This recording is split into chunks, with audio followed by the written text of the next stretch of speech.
श्री गणेशाय नमः। श्री जानकी वल्लभो विजते श्री रामचरितमानस। मुरुचा बिगत भालु कपि सब आए प्रभु पास। रामा सब आए प्रभु पास। निशिचर सकल रावण ही घेरी रहे यति त्रास।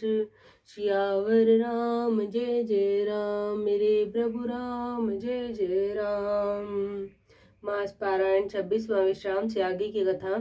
मूर्छा दूर होने पर जब रीछ वानर प्रभु के पास आए, उधर सब राक्षसों ने बहुत ही भयभीत होकर रावण को घेर लिया। उसी रात त्रिजटा ने सीता जी के पास जाकर उन्हें सब कथा कह सुनाई। शत्रु के सिर और भुजाओं के बढ़ती का संवाद सुनकर सीता जी के हृदय में बड़ा भय हुआ। उनका मुख उदास हो गया, मन में चिंता उत्पन्न हो गई। तब सीता जी त्रिजटा से बोली, हे माता, बताती क्यों नहीं, क्या होगा? संपूर्ण विश्व को दुख देने वाला यह किस प्रकार मरेगा?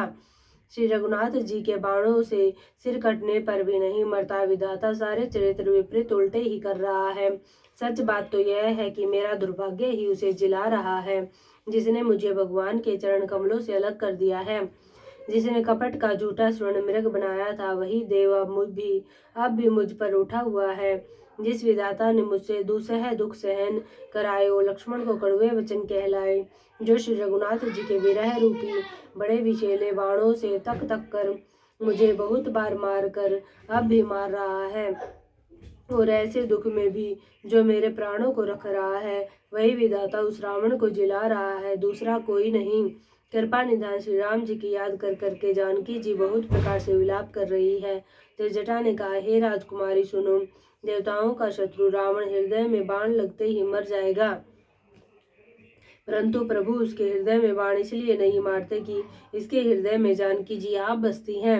वे यही सोच कर रह जाते हैं कि इसके हृदय में जानकी जी का निवास है। जानकी के हृदय में मेरा निवास है और मेरे उदर में अनेकों भुवन है। अतः रावण के हृदय में बाण लगते ही सब भुवनों का नाश हो जाएगा।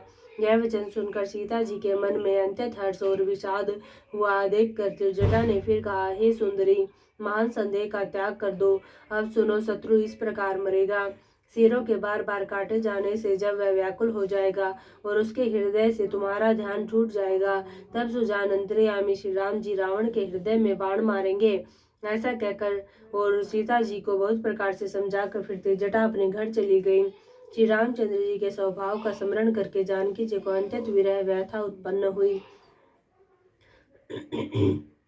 वे रात्रि की ओर चंद्रमा की बहुत प्रकार से निंदा कर रही है और कह रही है, रात युग के समान बड़ी हो गई, वह बीतती ही नहीं।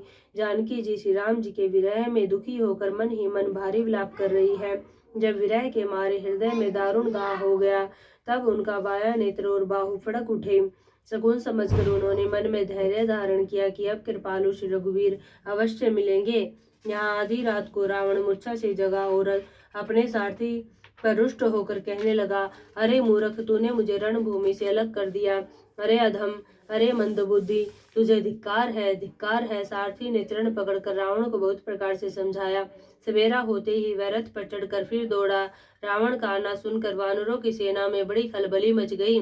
वे भारी योद्धा जहां तहां से पर्वत और वृक्ष उखाड़कर क्रोध से दांत कटकटा कर दौड़े। विकट और विकराल वानर भालू हाथों में पर्वत लिए दौड़े।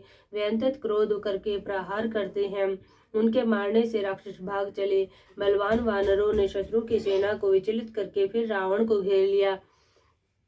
चारों ओर से चपेटे मारकर और नखों से शरीर विदीर्ण करके वानरों ने उसको व्याकुल कर दिया। वानरों को बड़ा ही प्रबल देखकर रावण ने विचार किया और अंतर ध्यान होकर क्षण भर में उसने माया फैलाई। जब उसने पाखंड माया रचा, तब भयंकर जीव प्रकट हो गए। बेताल, भूत और पिशाच हाथों में धनुष बाण लिए प्रकट हुए। योगिनियां एक हाथ में तलवार और दूसरे हाथ में मनुष्य की खोपड़ी लिए ताजा खून पीकर नाचने और बहुत तरह के गीत गाने लगी। वे पकड़ो मारो आदि घोर शब्द बोल रही है। चारों ओर सब दिशाओं में यह ध्वनि भर गई। वे मुख फैलाकर खाने दौड़ती है। तब वानर भागने लगे। वानर भागकर जहां भी जाते हैं वहीं आग जलती देखते हैं। वानर भालू व्याकुल हो गए। फिर रावण भालू बरसाने लगा। वानरों को जहां तहां थकित स्थिर कर रावण फिर गर्जा। लक्ष्मण जी और सुग्रीव सहित सभी वीर अचेत हो गए। हा राम हा रघुनाथ पुकारते हुए श्रेष्ठ योद्धा अपने हाथ मलते पछताते हैं। इस प्रकार सबका बल तोड़कर रावण ने फिर दूसरी माया रची। उसने बहुत से हनुमान प्रकट किए जो पत्थर लिए दौड़े। उन्होंने चारों ओर दल बनाकर श्री रामचंद्र जी को जा घेरा। वे पूंछ उठाकर कटकटाते हुए पुकारने लगे, मारो पकड़ो जाने न पावे। उनके लंगूर पूंछ दसों दिशाओं में शोभा दे रहे हैं और उनके बीच में कौशल राज श्री राम जी हैं। उनके बीच में कौशल राज का सुंदर श्याम शरीर ऐसी शोभा पा रहा है मानो ऊंचे तमाल वृक्ष के लिए अनेक इंद्रधनुषों की श्रेष्ठ बाढ़ घेरा बनाई गई हो। प्रभु को देखकर देवता हर्ष और विषाद युक्त हृदय से जय जय जय ऐसा बोलने लगे। तब श्री रघुवीर ने क्रोध करके एक ही बाण से निमेष मात्र में रावण की सारी माया हर ली। माया दूर हो जाने पर वानर भालू हर्षित हुए और वृक्ष तथा पर्वत ले लेकर सब लौट गए पड़े। श्री राम जी ने बाणों के समूह छोड़े जिनसे रावण के हाथ और सिर फिर कट कट कर पृथ्वी पर गिर पड़े। श्री राम जी और रावण के युद्ध का चरित्र यदि सैकड़ों से सरस्वती वेद और कवि अनेक कल्पों तक गाते रहे तो भी वे उसका पार नहीं पा सकते। उसी चरित्र के कुछ गुणगण मंद बुद्धि तुलसीदास ने कहे हैं, जैसे मक्खी भी अपने पुरुषार्थ के अनुसार आकाश में उड़ती है। सिर और भुजाएं बहुत बार काटी गई फिर भी वीर रावण मरता नहीं। प्रभु तो खेल कर रहे हैं, परंतु मुनि सिद्ध और देवता उस क्लेश को देखकर प्रभु को क्लेश पाते समझकर व्याकुल हैं।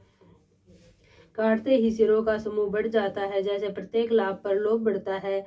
शत्रु मरता नहीं और परिश्रम बहुत हुआ। तब श्री रामचंद्र जी ने विभीषण की ओर देखा।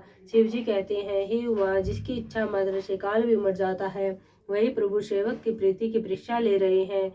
विभीषण जी ने कहा, हे सर्वज्ञ, हे चराचर के स्वामी, हे शरणागत के पालन करने वाले, हे देवता और मुनियों को सुख देने वाले, सुनिए इसके नाभि कुंड में अमृत का निवास है। हे नाथ, रावण उसी के बल पर जीता है। विभीषण के वचन सुनते ही कृपालु श्री रघुनाथ जी ने हर्षित होकर हाथ में विकराल बाण लिए। उस समय नाना प्रकार के अस्कोन होने लगे। हाँ, बहुत से गधे, सियार और कुत्ते रोने लगे। जगत के दुख अशुभ को सूचित करने के लिए पक्षी बोलने लगे। आकाश में जहां तहां केतु पुच्छल तारे प्रकट हो गए। दसों दिशाओं में अंतर्दाह होने लगा। आग लगने लगी। बिना ही पर्व योग के सूर्य ग्रहण होने लगा। मंदोदरी का हृदय बहुत कांपने लगा। मूर्तियां नेत्र मार्ग से जल बहाने लगी। मूर्तियां रोने लगी। आकाश से वज्रपात होने लगे। अंतत प्रचंड वायु बहने लगी। पृथ्वी हिलने लगी। बादल रक्त बाल और धूल की वर्षा करने लगे। इस प्रकार इतने अधिक अमंगल होने लगे कि उनको कौन कह सकता है। अपरिमित उत्पात देखकर आकाश में देवता व्याकुल होकर जय जय पुकार उठे। देवताओं को भयभीत जानकर कृपालु श्री रघुनाथ जी धनुष पर बाण संधान करने लगे। कानों तक धनुष को खींचकर श्री रघुनाथ जी ने 31 बाण छोड़े। वे श्री रामचंद्र जी के बाण ऐसे चले मानो काल सर्प हो। एक बाण ने नाभि के अमृत कुंड को सोख लिया। दूसरे 30 बाण कोप करके उसके सिरों और भुजाओं में लगे। बाण सिरों और भुजाओं को लेकर चले। सिरों और भुजाओं से रहित रुंड धड़ पृथ्वी पर नाचने लगा। धड़ प्रचंड वेग से दौड़ता है जिससे धरती धंसने लगी। तब प्रभु ने बाण मारकर उसके 2 टुकड़े कर दिए। मरते समय रावण बड़े घोर शब्द से गर्ज कर बोला, राम कहाँ है? मैं ललकार कर उनको युद्ध में मारूं। रावण के गिरते ही पृथ्वी हिल गई। समुद्र, नदियां, दिशाओं के हाथी और पर्वत शुद्ध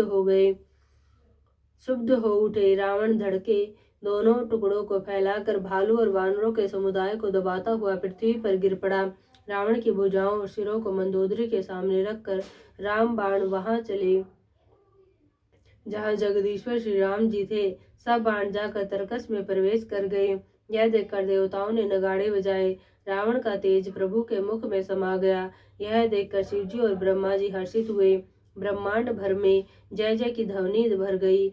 प्रबल भुजदंडों वाले श्री रघुवीर की जय हो। देवता और मुनियों के समूह फूल बरसाते हैं और कहते हैं कि कृपालु की जय हो, मुकुंद की जय हो, जय हो। हे कृपा के कंद, हे मोक्षदाता मुकुंद, हे राग द्वेष हर्ष शोक जन्म मृत्यु आदि द्वंद्वों के हरने वाले, हे शरणागत को सुख देने वाले प्रभु, हे दुष्ट दल को विदीर्ण करने वाले, हे कारणों के भी परम कारण, हे सदा करुणा करने वाले, हे सर्व व्यापक विभो, आपकी जय हो। देवता हर्ष में भरे हुए पुष्प बरसाते हैं, घमाघम नगाड़े बज रहे हैं। रणभूमि में श्री रामचंद्र जी के अंगों ने बहुत से कामदेवों की शोभा प्राप्त की।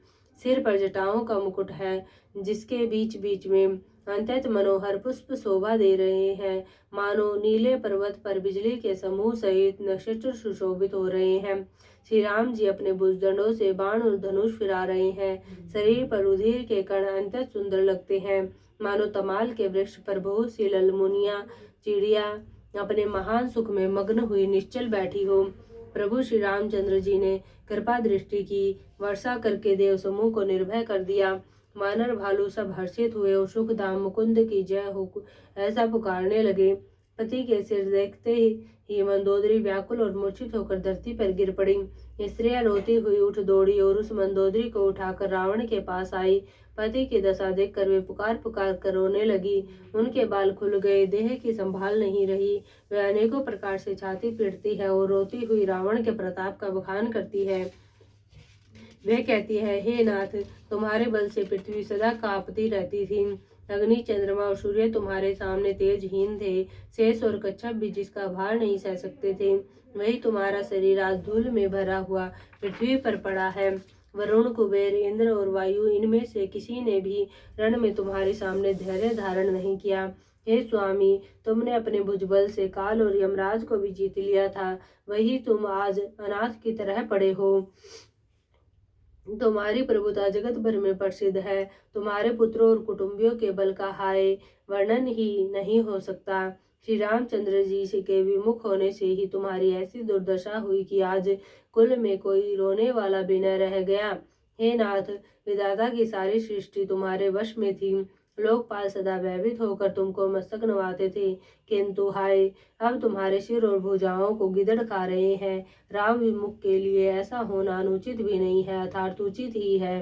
हे पति, काल के प्रणवश में होने से तुमने किसी का कहना नहीं माना और चराचर के नाथ परमात्मा को मनुष्य करके जाना। दैत्य रूपी वन को जलाने के लिए अग्नि स्वरूप साक्षात श्री हरि को तुमने मनुष्य करके जाना।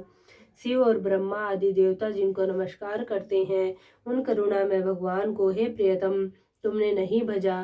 तुम्हारा यह शरीर जन्म से ही दूसरों से द्रोह करने में तत्पर तथा पाप समूह में रहा, इतने पर भी जिन निर्विकार ब्रह्म श्री राम जी ने तुमको अपना धाम दिया, मैं उनको नमस्कार करती हूँ। अहनाथ, श्री रघुनाथ जी के समान कृपा का समुद्र दूसरा कोई नहीं है। जिन भगवान ने तुमको वह गति दी जो योगी समाज को भी दुर्लभ है। मंदोदरी के वचन कानों से सुनकर देवता, मुनि और सिद्ध सभी ने सुख माना। ब्रह्मा, महादेव, नारद और शनकादि तथा और भी जो परमार्थवादी परमात्मा के तत्व को जानने और कहने वाले श्रेष्ठ मुनि थे, वे सभी श्री रघुनाथ जी को नेत्र भर कर निरख कर प्रेम मगन हो गए और अंत सुखी हुए। अपने घर की सब स्त्रियों को रोती हुई देखकर विभीषण के मन में बड़ा भारी दुख हुआ और वे उनके पास गए।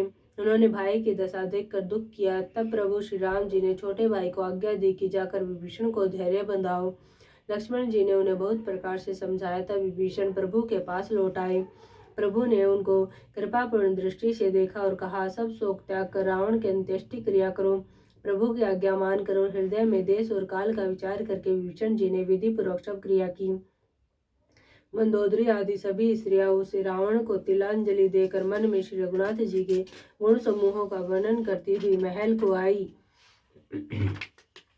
सब क्रियाक्रम करने के बाद विभीषण ने आकर पुनः सिर नवाया। तब कृपा के समुद्र श्री राम जी ने छोटे भाई लक्ष्मण जी को बुलाया। श्री रघुनाथ जी ने कहा कि तुम वानरराज सुग्रीव, अंगद, नल, नील, जामवान और मारुति, ये सब नीति निपुण लोग मिलकर विभीषण के पास साथ जाओ और उन्हें राज तिलक कर दो। पिताजी के वचनों के कारण मैं नगर में नहीं जा सकता, पर अपने ही समान वानर और छोटे भाई को भेजता हूँ। प्रभु के वचन सुनकर वानर तुरंत चले और उन्होंने जाकर राज तिलक की सारी व्यवस्था की। आदर के साथ विभीषण को सिंहासन पर बैठाकर राज तिलक किया और स्तुति की। सभी ने हाथ जोड़कर उनको सिर नवाया। तदनंतर विभीषण जी सहित सब प्रभु के पास आए। तब श्री रघुवीर ने वानरों को बुला लिया और प्रिय वचन कहकर सबको सुखी किया। भगवान ने अमृत के समान यह वाणी कहकर सबको सुखी किया कि तुम्हारे ही बल से यह प्रबल शत्रु मारा गया और विभीषण ने राज्य पाया। इसके कारण तुम्हारा यश तीनों लोकों में नित्य नया बना रहेगा। जो लोग मेरे सहित तुम्हारी शुभ कीर्ति को परम प्रेम के साथ गाएंगे, वे बिना ही परिश्रम इस अपार संसार सागर को का पार पा जाएंगे। प्रभु के वचन कानों से सुनकर वानर समूह तृप्त नहीं होते।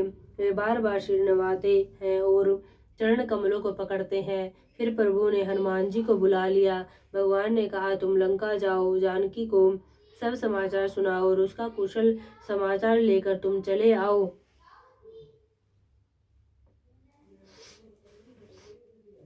तब हनुमान जी नगर में आए। यह सुनकर राक्षस राक्षसी उनके सत्कार के लिए दौड़े। उन्होंने बहुत प्रकार से हनुमान जी की पूजा की और फिर श्री जानकी जी को दिखला दिया। हनुमान जी ने सीता जी को दूर से ही प्रणाम किया। जानकी जी ने पहचान लिया कि यह वही श्री रघुनाथ जी का दूत है और पूछा, हे तात, कहो कृपा के धाम मेरे प्रभु छोटे भाई और वानरों की सेना सहित कुशल से तो है। हनुमान जी ने कहा, हे माता, कौशलपति श्री राम जी सब प्रकार से सकुशल है। उन्होंने संग्राम में 10 सिर वाले रावण को जीत लिया है और विभीषण ने अचल राज्य प्राप्त किया है। हनुमान जी के वचन सुनकर सीता जी के हृदय में हर्ष छा गया। श्री जानकी जी के हृदय में अंततः हर्ष हुआ। उनका शरीर पुलकित हो गया और नेत्रों में आनंद अश्रुओं का जल छा गया। वे बार बार कहती है, हे हनुमान, मैं तुझे क्या दूं? इस वाणी समाचार के समान तीनों लोकों में और कुछ भी नहीं है। हनुमान जी ने कहा, हे माता, सुनिए, मैंने आज निसंदेह सारे जगत का राज्य पा लिया। जो मैं रण में शत्रु सेना को जीतकर भाई सहित निर्विकार श्री राम जी को देख रहा हूँ। जानकी जी ने कहा, हे पुत्र, सुन, समझ सद्गुण तेरे हृदय में बसे और हे हनुमान, शेष लक्ष्मण जी सहित कौशलपति प्रभु सदा तुझ पर प्रसन्न रहे। हे तात, अब तुम वही उपाय करो जिससे मैं इन नेत्रों से प्रभु के कोमल श्याम शरीर के दर्शन करूं। तब श्री रामचंद्र जी के पास जाकर हनुमान जी ने जानकी जी का कुशल समाचार सुनाया। सूर्य कुलभूषण श्री राम जी ने संदेश सुनाकर युवराज अंगद और विभीषण को बुला लिया और कहा, पवन पुत्र हनुमान के साथ जाओ, जानकी जी को आदर के साथ ले आओ। वे सब तुरंत ही वहां गए जहां सीता जी थी।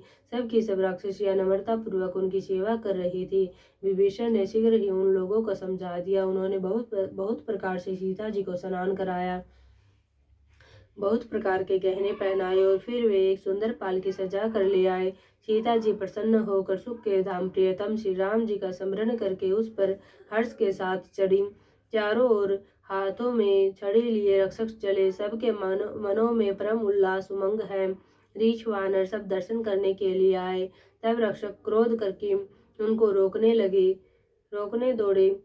श्री रघुवीर ने कहा, हे मित्र, मेरा कहना मानो और सीता को पैदल ले आओ, जिससे वानर उसको माता की तरह देखे। गोसाई श्री राम जी ने हंसकर ऐसा कहा।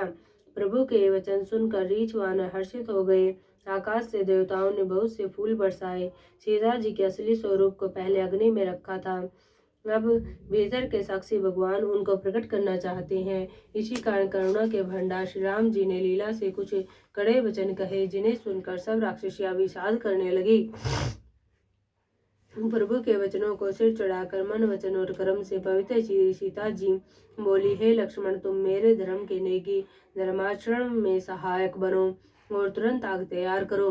श्री सीता जी की विरह, विवेक, धर्म और नीति से सनी हुई वाणी सुनकर लक्ष्मण जी के नेत्रों में विषाद के आंसुओं का जल भर आया। वे दोनों हाथ जोड़े खड़े रहे। वे भी प्रभु से कुछ कह नहीं सकते। फिर श्री राम जी का रुख देखकर लक्ष्मण जी दौड़े और आग तैयार करके बहुत सी लकड़ी ले आए। अग्नि को खूब बड़ी हुई देखकर जानकी जी के हृदय में हर्ष हुआ। उन्हें भय कुछ भी नहीं हुआ। सीता जी ने लीला से कहा, यदि मन, वचन और कर्म से मेरे हृदय में श्री रघुवीर को छोड़कर दूसरी गति अन्य किसी का आश्रय नहीं है, तो अग्निदेव जो सबके मन की गति जानते हैं, मेरे भी मन की गति जानकर मेरे लिए चंदन के समान शीतल हो जाए।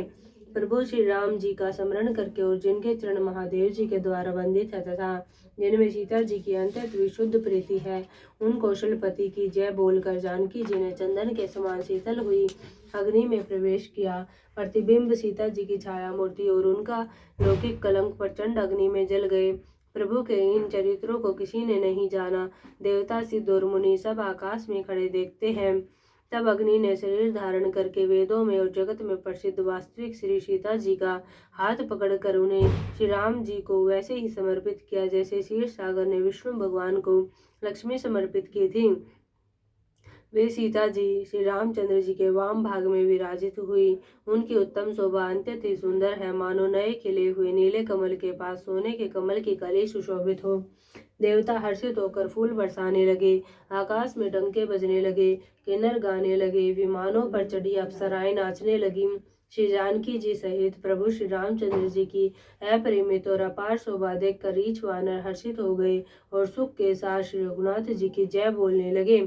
तब श्री रघुनाथ जी की आज्ञा पाकर इंद्र का सारथी मातली चरणों में सिर नवाकर रथ लेकर चला गया। तदंतर सदा के स्वार्थी देवता आए। वे ऐसे वचन कह कर रहे हैं मानो बड़े परमार्थी हो। हे दीन बंधु, हे दयालु रघुराज, हे परम देव, आपने देवताओं पर बड़ी दया की। विश्व के द्रोह में तत्पर यह दुष्ट कामी और कुमार्ग पर चलने वाला रावण अपने ही पाप से नष्ट हो गया। आप समरूप ब्रह्म अविनाशी, नित्य एक रस स्वभाव से ही उदासीन, शत्रु मित्र भाव रहित, अखंड निर्गुण मायिक गुणों से रहित, अजन्मा निष्पाप निर्विकार अजय अमोघ शक्ति, जिनकी शक्ति कभी व्यर्थ नहीं होती और दया में है। आपने ही मत्स्य कच्छप वाराह नरसिंह वामन और परशुराम के शरीर धारण किए। हे नाथ, जब जब देवताओं ने दुख पाया तब तब अनेकों शरीर धारण करके आपने ही उनका दुख नाश किया। यह दुष्ट मलिन हृदय देवताओं का नित्य शत्रु, काम लोभ और मद के परायण तथा अंतत क्रोधी था। ऐसे अधमों के श्रोमणी ने भी आपका परम पद पा लिया। इस बात का हमारे मन में आश्चर्य हुआ। हम देवता श्रेष्ठ अधिकारी होकर भी स्वार्थ परायण हो आपकी भक्ति को भुलाकर निरंतर भवसागर के प्रवाह जन्म मृत्यु के चक्कर में पड़े हैं। अब हे प्रभु, हम आपकी शरण में आ गए हैं, हमारी रक्षा कीजिए। विनती करके देवता और सिद्ध सब जहाँ के तहाँ हाथ जोड़े खड़े रहे। तब अंतत प्रेम से पुलकित शरीर होकर ब्रह्मा जी स्तुति करने लगे। हे नित्य सुखधाम और दुखों को हरने वाले हरि, हे धनुष बाण धारण किए हुए रघुनाथ जी, आपकी जय हो। हे प्रभु, आप भव जन्म मरण रूपी हाथी को विदीर्ण करने के लिए सिंह के समान है। हे नाथ, हे सर्वव्यापक, आप गुणों के समुद्र और परम चतुर हैं।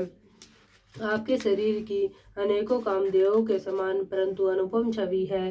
सिद्ध मुनीश्वर और कवि आपके गुण गाते रहते हैं। आपका यश पवित्र है। आपने रावण रूपी महासर्प को गरुड़ की तरह क्रोध करके पकड़ लिया। हे प्रभु, आप सेवकों को आनंद देने वाले, शोक और भय का नाश करने वाले, सदा क्रोध रहित और नित्य ज्ञान स्वरूप है। आपका अवतार श्रेष्ठ अपार दिव्य गुणों वाला, पृथ्वी का भार उतारने वाला और ज्ञान का समूह है। किंतु अवतार लेने पर भी आप नित्य जन्मा व्यापक, एक अद्वितीय और अनादि है। हे करुणा की खान श्री राम जी, मैं आपको बड़े ही हर्ष के साथ नमस्कार करता हूँ। हे रघुकुल के आभूषण, हे दूषण राक्षस को मारने वाले तथा समस्त दोषों को हरने वाले, विभीषण दीन था, उसे आपने लंका का राजा बना दिया।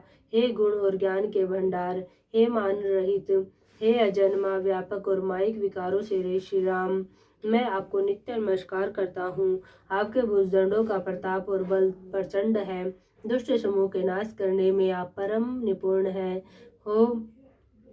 हे बिना ही कारण दीनों पर दया कर तथा उनका हित करने वाले और शोभा के धाम, मैं श्री जानकी सहित आपको नमस्कार करता हूँ। आप भव सागर से तारने वाले हैं। कारण रूपा प्रकृति और कार्य रूप जगत दोनों से परे हैं और मन से उत्पन्न होने वाले कठिन दोषों को हरने वाले हैं। आप मनोहर बाण, धनुष और तरकस धारण करने वाले हैं। लाल कमल के समान रक्त वर्ण आपके नेत्र हैं। आप राजाओं में श्रेष्ठ, सुख के मंदिर, सुंदर श्री लक्ष्मी जी के वल्लभ तथा मद अहंकार काम और झूठी ममता के नाश करने वाले हैं। आप अनिंद्य तथा दोष रहित है, अखंड है, इंद्रियों के विषय नहीं है, सदा स्वरूप होते हुए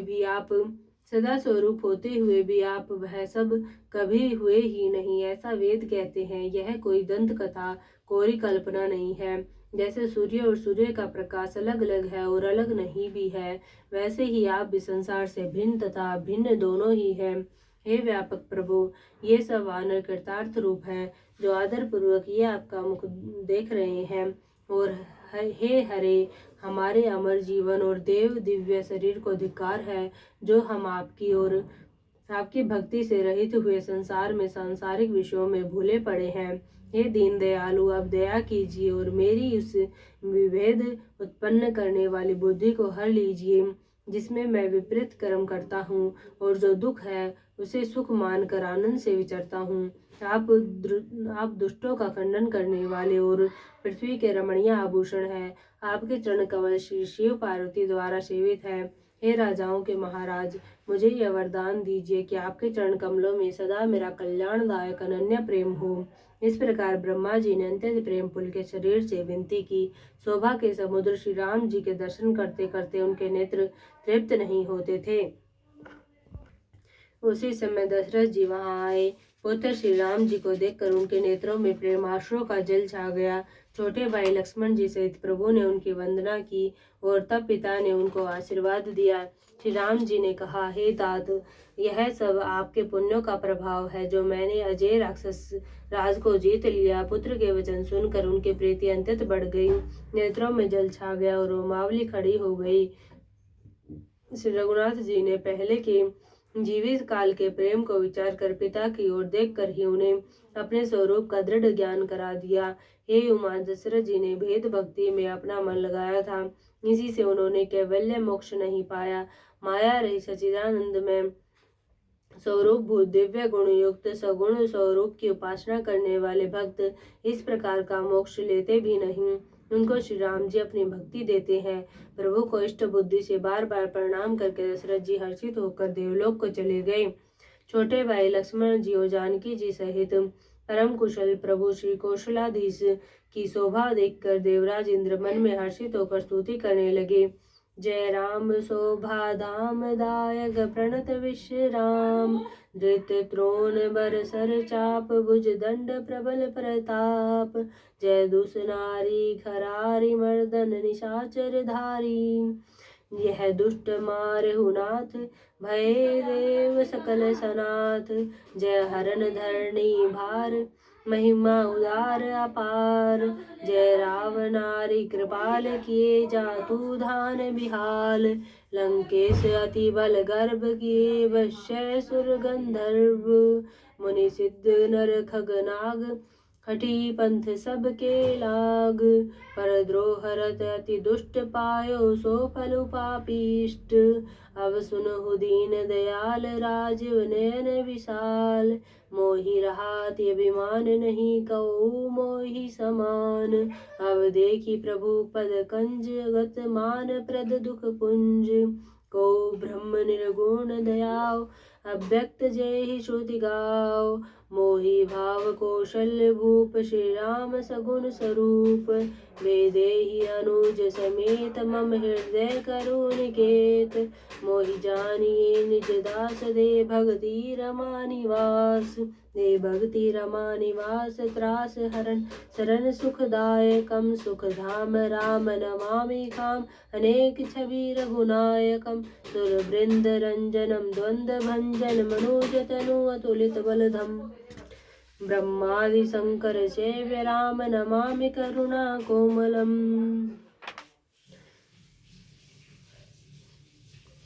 शोभा के धाम शरणागत को विश्राम देने वाले श्रेष्ठ तरकस धनुष और बाण धारण किए हुए प्रबल प्रतापी भुज दंडों वाले श्री रामचंद्र जी की जय हो। हे खरोड़ दूषण के शत्रु और राक्षसों की सेना के मर्दन करने वाले आपकी जय हो। हे नाथ, आपने इस दुष्ट को मारा जिससे सब देवता सनाथ सुरक्षित हो गए। हे भूमि का भार हरने वाले, हे अपार श्रेष्ठ महिमा वाले, आपकी जय हो। हे रावण के शत्रु, हे कृपालु, आपकी जय हो। आपने राक्षसों को बेहाल तहस नहस कर दिया। लंकापति रावण को अपने बल का बहुत घमंड था। उसने देवता और गंधर्व सभी को अपने वश में कर लिया था और वह मुनि सिद्ध मनुष्य पक्षी और नाग आदि सभी के हठ पूर्वक हाथ धोकर पीछे पड़ गया था। वह दूसरों से द्रोह करने में तत्पर और अत्यंत दुष्ट था। उस पापी ने वैसा ही फल पाया। अब हे दीनों पर दया करने वाले, हे कमल के समान विशाल नेत्रों वाले, सुनिए। मुझे अत्यंत अभिमान था कि मेरे समान कोई नहीं है, पर अब प्रभु आपके चरण कमलों के दर्शन करने से दुख समूह का देने वाला मेरा वह अभिमान जाता रहा। कोई उन निर्गुण ब्रह्म का ध्यान करते हैं जिन्हें वेद अव्यक्त निराकार कहते हैं, परंतु हे राम जी, मुझे तो आपका यह सगुण कौशल राज स्वरूप ही प्रिय लगता है। श्री जानकी जी और छोटे भाई लक्ष्मण जी सहित मेरे हृदय में अपना घर बनाइए। हे रामानिवास, मुझे अपना दास समझिए और अपनी भक्ति दीजिए। हे रामानिवास, हे शरणागत के भय को हरने वाले और उसे सब प्रकार का सुख देने वाले, मुझे अपनी भक्ति दीजिए। हे सुख के धाम, हे अनेकों कामदेव के छवि वाले रघुकुल के स्वामी श्री रामचंद्र जी, मैं आपको नमस्कार करता हूँ। हे देव समूह को आनंद देने वाले, जन्म मृत्यु हर्ष विषाद सुख दुख आदि द्वंद्वों के नाश करने वाले, मनुष्य शरीर धारी अतुलनीय बल वाले, ब्रह्मा और शिव आदि से सेवनीय करुणा से कोमल श्री राम जी, मैं आपको नमस्कार करता हूँ। हे कृपालु, अब मेरी और कृपा करके कृपा दृष्टि से देखकर आज्ञा दीजिए कि मैं क्या सेवा करूं। इंद्र के ये प्रिय वचन सुनकर दीन दयालु श्री राम जी बोले, हे देवराज सुनो, हमारे वानर भालू जिन्हें निशाचरों ने मार डाला है पृथ्वी पर पड़े हैं, इन्होंने मेरे हित के लिए अपने प्राण त्याग दिए। हे सुजान देवराज, इन सबको जिला दो। काकभुसुंडी जी कहते हैं, हे गरुड़ सुनिए, प्रभु के वचन अत्यंत गहन गूढ़ है, ज्ञानी मुनि ही ने जान सकते हैं। प्रभु श्री राम जी त्रिलोकी को मार कर जिला सकते हैं। यहाँ तो उन्होंने केवल इंद्र को बढ़ाई दी है। इंद्र ने अमृत वर्षा कर वानर भालुओं को जिला दिया। सब हर्षित होकर उठे और प्रभु के पास आए। अमृत की वर्षा दोनों ही दलों पर हुई, पर रीछ वानर ही जीवित हुए, राक्षस नहीं, क्योंकि राक्षसों के मन तो मरते समय रामाकार हो गए थे, अतः वे मुक्त हो गए, उनके भवबंधन छूट गए। किंतु वानर और भालू तो सब देवांश भगवान की लीला के परिकर थे, इसलिए वे सब श्री रघुनाथ जी की इच्छा से जीवित हो गए। श्री रामचंद्र जी के समान दीनों का हित करने वाला कौन है, जिन्होंने सारे राक्षसों को मुक्त कर दिया। दुष्ट पापों के घर और कामी रावण ने भी वह गति पाई जिसे श्रेष्ठ मुनि भी नहीं पाते। फूलों की वर्षा करके सब देवता सुंदर विमानों पर चढ़ चढ़कर चले। तब सुअवसर जानकर सुजान शिव जी प्रभु श्री रामचंद्र जी के पास आए और परम प्रेम से दोनों हाथ जोड़कर कमल के समान नेत्रों में जल भरकर पुलकित शरीर और गदगद वाणी से त्रिपुरारी शिव जी विनती करने लगे, हे रघुकुल के स्वामी, सुंदर हाथों में शेष धनुष और सुंदर बाण धारण किए हुए आप मेरी रक्षा कीजिए। आप महामोह रूपी मेघ रूप के उड़ाने के लिए प्रचंड पवन है, संशय रूपी वन के भस्म करने के लिए अग्नि है और देवताओं को आनंद देने वाले हैं। आप निर्गुण सगुण दिव्य गुणों के धाम और परम सुंदर है, भ्रम रूपी अंधकार के नाश के लिए प्रबल प्रतापी सूर्य है। काम क्रोध और मद रूपी हाथियों के वध के लिए सिंह के समान आप इस सेवक के मन रूपी वन में निरंतर निवास कीजिए। विषय कामनाओं के समूह रूपी कमल वन के नाश के लिए आप प्रबल पाला है। आप उदार और मन से परे हैं, वह सागर को मथने के लिए आप मंद्राचल पर्वत है। आप हमारे परम भय को दूर कीजिए और हमें दुस्तर संसार सागर से पार कीजिए। हे श्याम सुंदर शरीर, हे कमल नयन, हे दीन बंधु, हे शरणागतों को दुख से छुड़ाने वाले, हे राजा रामचंद्र जी, आप छोटे भाई लक्ष्मण और जानकी जी से निरंतर मेरे हृदय के अंदर निवास कीजिए। आप मुनियों को आनंद देने वाले, पृथ्वी मंडल के भूषण श्री तुलसीदास के प्रभु और भय का नाश करने वाले हैं। हे नाथ, जब अयोध्यापुरी में आपका राज तिलक होगा, तब हे कृपा सागर, मैं आपकी उदार लीला देखने आऊंगा। जब शिव जी विनती करके चले गए, तब विभीषण जी प्रभु के पास आए और चरणों में सिर नवाकर कोमल वाणी से बोले, हे सारंग धनुष के धारण करने वाले प्रभु, मेरी विनती सुनिए। आपने कुल और सेना सहित रावण का वध किया, त्रिभुवन में अपना पवित्र यश फैलाया और मुझ दीन पापी बुद्धिहीन और जातिहीन पर बहुत प्रकार से कृपा की। अब हे प्रभु, इस दास के घर को पवित्र कीजिए और वहां चलकर स्नान कीजिए, जिससे युद्ध की थकावट दूर हो जाए। हे कृपालु, खजाना महल और संपत्ति का निरीक्षण कर प्रसन्नतापूर्वक वानरों को दीजिए। हे नाथ, मुझे सब प्रकार से अपना लीजिए और फिर हे प्रभु, मुझे साथ लेकर अयोध्यापुरी को पधारिए। विभीषण जी के कोमल वचन सुनते ही दीन दयालु प्रभु के दोनों विशाल नेत्रों में प्रेमाश्रु का जल भर आया। श्री राम जी ने कहा, हे भाई सुनो, तुम्हारा खजाना और घर सब मेरा ही है। यह बात सच है, पर भरत की दशा देख याद करके मुझे एक एक पल कल्प के समान बीत रहा है। तपस्वी के वेश में कृष्ण दुबले शरीर से निरंतर मेरा नाम जप कर रहे हैं। हे सखा, वही उपाय करो जिससे मैं जल्दी से जल्दी उन्हें देख सकूं। मैं तुमसे निहोरा अनुरोध करता हूँ। यदि अवधि बीत जाने पर जाता हूँ तो भाई को जीता न पाऊंगा। छोटे भाई भरत जी की प्रीति का स्मरण करके प्रभु का शरीर बार बार पुलकित हो रहा है। श्री राम जी ने फिर कहा, हे विभीषण, तुम कल्प भर राज्य करना, मन में मेरा निरंतर स्मरण करते रहना, फिर तुम मेरे उस धाम को पा जाओगे जहाँ सब संत जाते हैं। श्री राम जी के वचन सुनते ही विभीषण जी ने हर्षित होकर कृपा के धाम श्री राम जी के चरण पकड़ लिए। सभी वानर भालू हर्षित हो गए और प्रभु के चरण पकड़कर उनके निर्मल गुणों का बखान करने लगे। फिर विभीषण जी महल को गए और उन्होंने मणियों के समूह, रत्नों से और वस्त्रों से विमान को भर लिया। फिर उस पुष्पक विमान को लाकर प्रभु के सामने रखा। तब कृपा सागर श्री राम जी ने हंसकर कहा, हे सखा विभीषण, सुनो, विमान पर चढ़कर आकाश में जाकर वस्त्रों और गहनों को बरसा दो।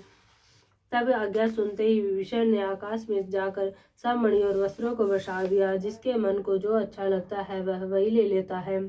मणियों को मुंह में लेकर वानर फिर उन्हें खाने की चीज न समझकर उगल देते हैं। यह तमाशा देखकर परम विनोदी और कृपा के धाम श्री राम जी, सीता जी और लक्ष्मण जी सहित हंसने लगे। जिनको मुनि ध्यान में भी नहीं पाते, जिन्हें वेद नेति नेति कहते हैं, वे ही कृपा के समुद्र श्री राम जी वानरों के साथ अनेकों प्रकार के विनोद कर रहे हैं।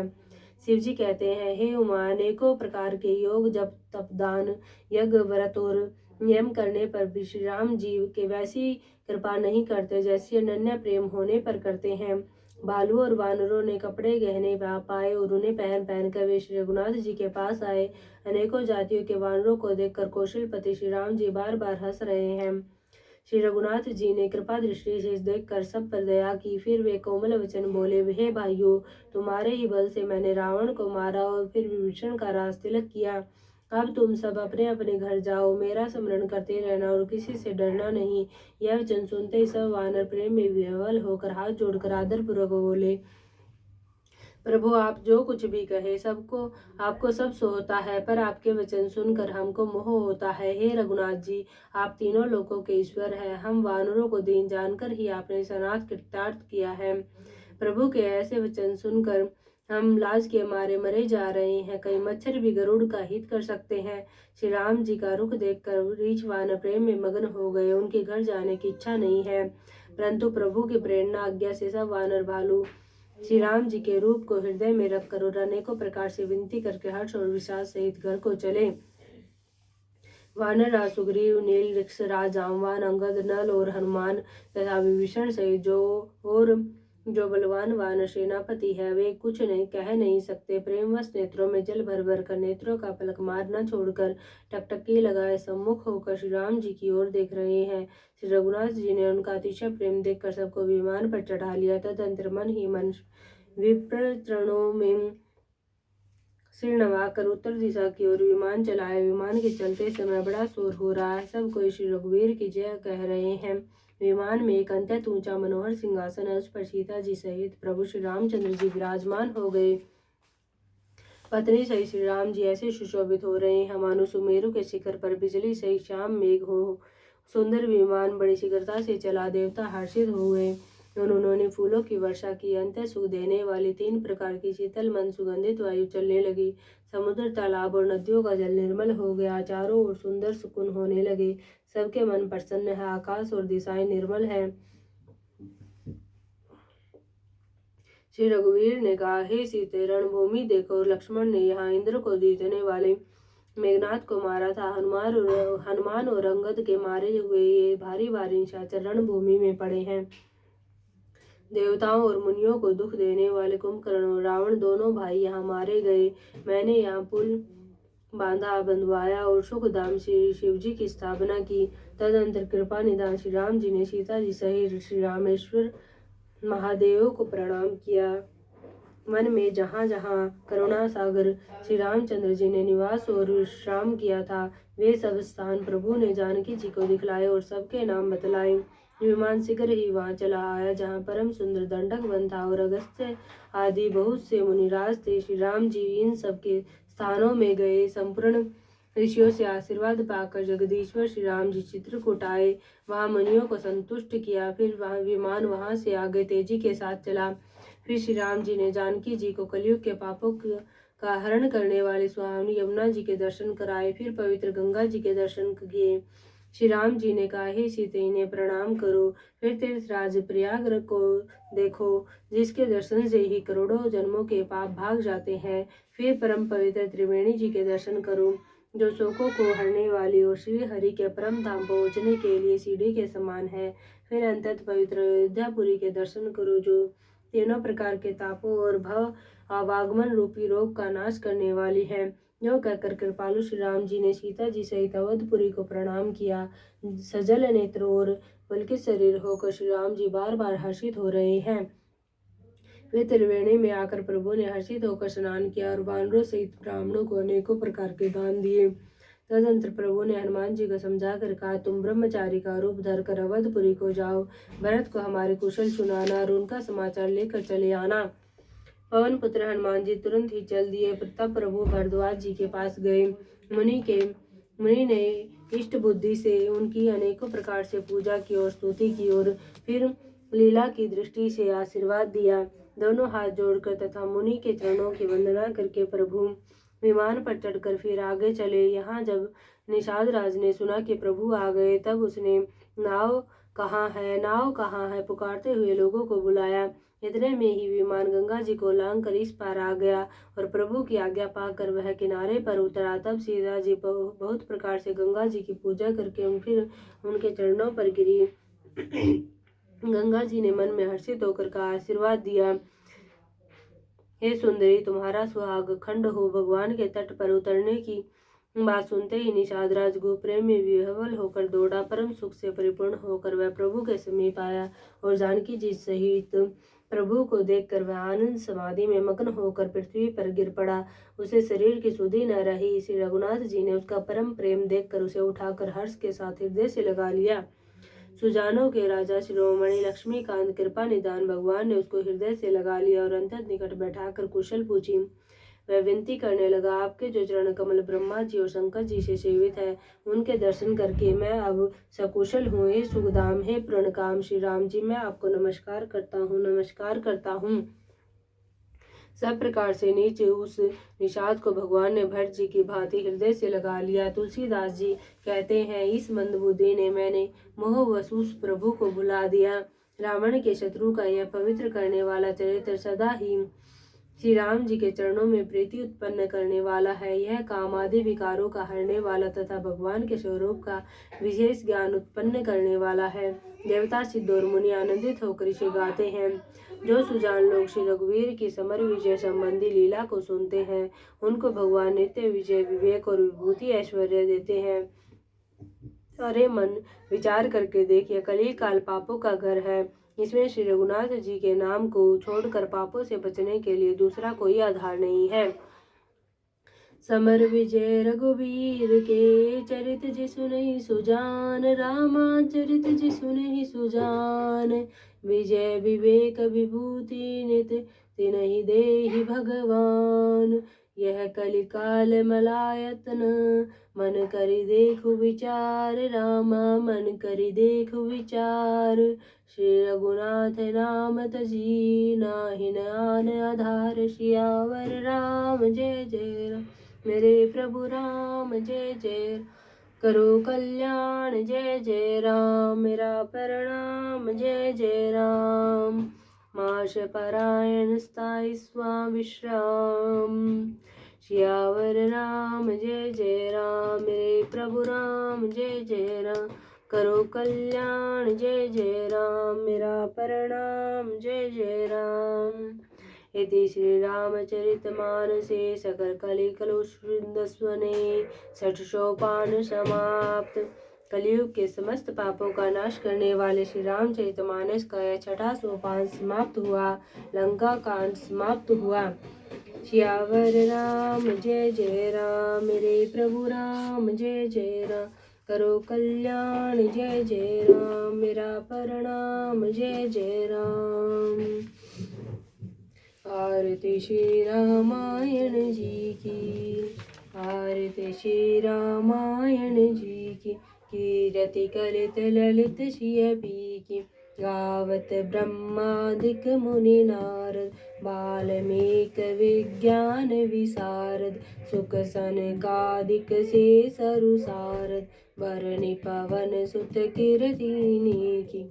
आरती श्री रामायण जी की, गावत वेद पुराण अष्टदश, छौ शास्त्र सब ग्रंथन को रस, मुनि जन धन संतन को सर्व, सार अंश सम्मत सब ही की। आरती श्री रामायण जी की, गावत संतत शंभु भवानी, अरुघट संभव मुनि विज्ञानी, व्यास आदि कवि वर्ज बखानी, काग भुसुंड गरुड़ के ही की। आरती श्री रामायण जी की, कलिमल हरनि विषय रस फीकी, सुभग सिंगार मुक्ति जुबती की, दलन रोग भव मुरि अमी की, तात मात सब विधि तुलसी की। आरती श्री रामायण जी की, कीरति कलित ललित श्रियपी की। आरती श्री रामायण जी की, कीरति कलित ललित श्रियपी की। आरती श्री रामायण जी की, कीरति कलित ललित श्रियपी की। सियावर राम जय जय राम, मेरे प्रभु राम जय जय राम, करो कल्याण जय जय राम, मेरा प्रणाम जय जय राम।